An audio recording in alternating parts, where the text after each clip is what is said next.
Cirque du Freak is the first novel in the Saga of Darren Shan by Darren Shan, published in January 2000.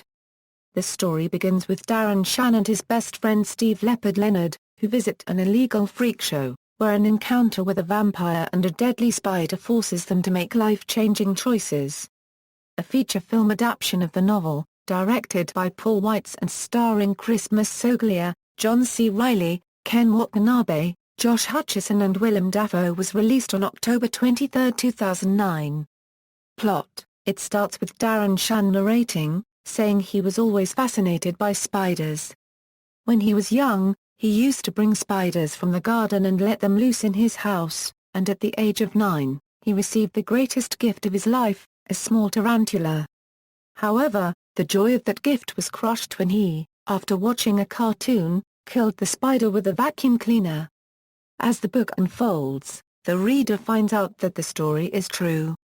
Darren says he doesn't expect the reader to believe, but if he hadn't lived through it, he wouldn't believe it either. He explains, life, unlike a cartoon, is naturally evil, doesn't care about happy endings, and is always out to kill you. You just have to be careful. He also explains that everything written is true, except for the names. His best friend, Steve Leopard Leonard, has grown up reading horror comics and stories of the Wolfman and vampires.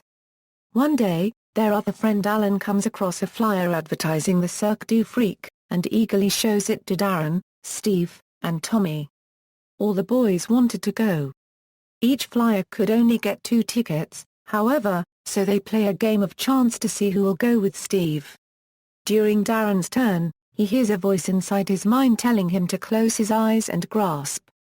He does so, and ends up winning. Darren proceeds to accompany Steve to the Cirque.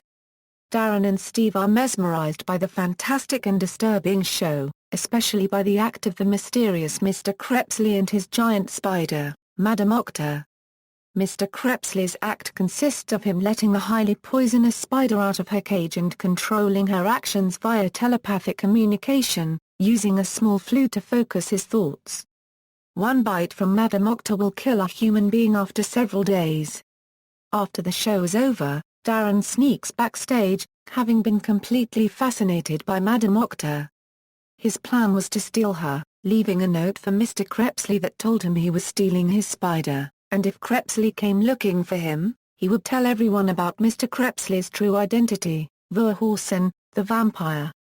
While hiding and waiting for Mr. Crepsley to leave Madame Octa unattended, Darren witnesses a confrontation between Mr. Crepsley and Steve, in which Steve asks to be made a vampire. Mr. Crepsley tastes Steve's blood and immediately spits it out, declaring that Steve has bad blood, and is pure evil. He tells Steve he will not blood him, and Steve is enraged, swearing to the vampire that when he is older he will become a vampire hunter and kill him. Darren's plan succeeds, and after a few weeks of training Madame Octa, he is fully comfortable with having it in his bedroom, using Mr. Crepsley's flute as an excuse for privacy. During this time, he grows more and more detached from Steve due to overhearing Mr. Crepsley stating that Steve has bad blood and is not good enough to become a vampire's assistant. Steve figures out that Darren lied to him and witnessed what he did, but still chooses to be friends with him. One day while Steve is at Darren's house playing with Madame Octa, Darren's younger sister Annie barges into his room unknowingly and shocks him, causing him to drop the flute and lose control over the spider, which bites and fatally wounds Steve. Steve's only hope for survival is if Darren makes a deal with Mr. Crepsley to become his assistant and pay off the cost of the spider antidote. Steve lives, but Darren is turned into a half-vampire, and is forced into the dark world of the vampires. In order to successfully free Darren of all previous bonds, including family, Mr. Crepsley helps his to-be apprentice fake his own death by numbing Darren's entire body, breaking his neck, and throwing him out of his bedroom window, perfectly simulating a fatal fall.